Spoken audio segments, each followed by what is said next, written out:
ഇടുക്കി കട്ടപ്പന ആറിന്റെ നവീകരണ പ്രവർത്തനങ്ങളുടെ ഭാഗമായി തീരത്തുള്ള മരങ്ങൾ വെട്ടിയിട്ടതുമൂലം ആറിന്റെ സ്വാഭാവിക ഒഴുക്ക് തടസ്സപ്പെടുന്നു. പാലങ്ങളുടെ തൂണുകളിലടക്കം മരങ്ങൾ തട്ടി നിൽക്കുന്നതുമൂലം തീരപ്രദേശങ്ങൾ വെള്ളപ്പൊക്ക ഭീഷണിയിലാണ്. കട്ടപ്പന മുതൽ കാഞ്ചിയാർ കക്കാട്ടുകട വരെയുള്ള ഭാഗത്താണ് കട്ടപ്പനയാറിന്റെ നവീകരണ പ്രവർത്തനങ്ങൾ നടക്കുന്നത്. പാലങ്ങളുടെ നവീകരണം, സംരക്ഷണ ഭിത്തികളുടെ നിർമ്മാണം തുടങ്ങിയവയ്ക്കായി ജലസേചന വകുപ്പ് 36 കോടി രൂപ അനുവദിച്ചിരുന്നു. നവീകരണ പ്രവർത്തനങ്ങളുടെ ഭാഗമായി ആറ് കടന്നുപോകുന്ന തീരപ്രദേശങ്ങളിലെ മരങ്ങൾ കരാറുകാരൻ വെട്ടിമാറ്റി. ഈ മരങ്ങൾ ആറ്റിലേക്ക് തന്നെ നിക്ഷേപിക്കുകയാണ് ചെയ്തത്. മഴക്കാലം ആരംഭിച്ചിട്ടും ഇത് ഇവിടെ നിന്ന് എടുത്തുമാറ്റാൻ കരാറുകാരൻ തയ്യാറായിട്ടില്ല.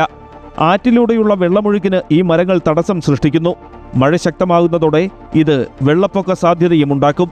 കട്ടപ്പനയാറിൻ്റെ സൈഡിലുള്ള മരങ്ങളെല്ലാം കോണ്ടാക്ട് വ്യവസ്ഥയിൽ വെട്ടി അത് ആറിൻ്റെ തീരത്തോട്ട് തന്നെ മാറ്റിയിടേണ്ടതിന് പകരം ആറിലോട്ട് തന്നെ നിക്ഷേപിച്ചിരിക്കുകയാണ്. എത്രയും വേഗം അത് മാറ്റിയില്ലെങ്കിൽ വൻ നാശനഷ്ടങ്ങളും അതുപോലെ തന്നെ വീട്ടിലുള്ള വെള്ളം കയറി വീട്ടിലുള്ള ഉപകരണങ്ങളെല്ലാം നഷ്ടപ്പെടുന്ന ഒരു സാഹചര്യമാണ് ഉണ്ടായിക്കൊണ്ടിരിക്കുന്നത്. ആറിന്റെ തീരപ്രദേശങ്ങളിൽ താമസിക്കുന്ന കുടുംബങ്ങൾ പലതവണ പരാതിയുമായി രംഗത്ത് വന്നിരുന്നു.